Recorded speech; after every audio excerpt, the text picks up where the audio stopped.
Hoanilanao za toy ny zazakely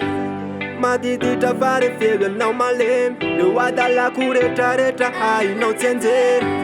tsisy azaka mihitsy raha tsy anao io rery lay fisinao miantraika ty anatiko mandory ilay fitiavanao fa tantiko enikiasambarany enikiafaliny toy ny mpanjaka rehefa nilanao ridina ianao ny anazava ny lalako sambanao ao karaha isony tanako raha elokaniny ty enao ny anagadrana vefa ny aminao lay lakile ny gadana enao ny anazava ny lalako sambanao ao karaha isony tanako raha elokaniny ty enao ny anagadrana vefa ny aminao lay lakile ny gadana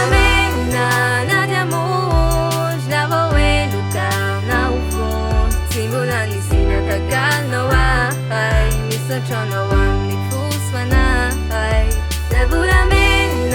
na diamonde na vou educar na ufon simbola ni sinatagal no ai mi sochono ni fuswana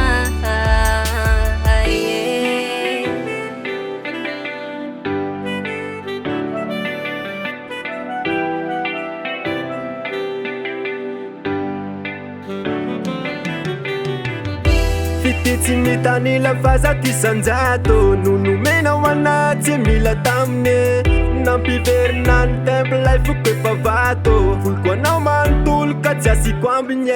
satria ranao naza tsy navelanao mosary raha sendra tomanya nomena ho mosoary tsy mba navelanao raha sendra lavo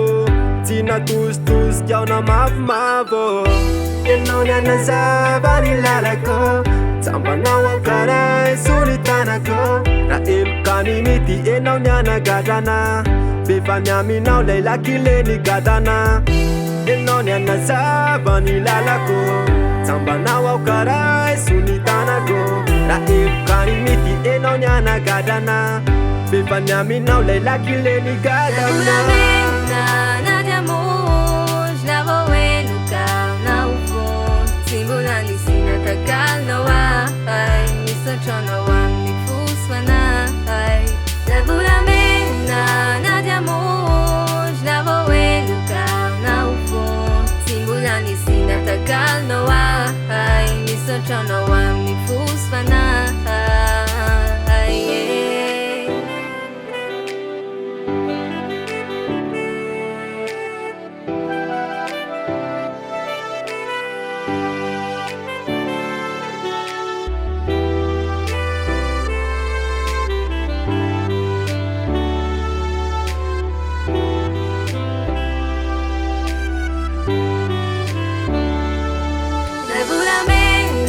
na diamonde na vou educar na ufon simbola ni sinatagal no ai mi sochono ni fuswana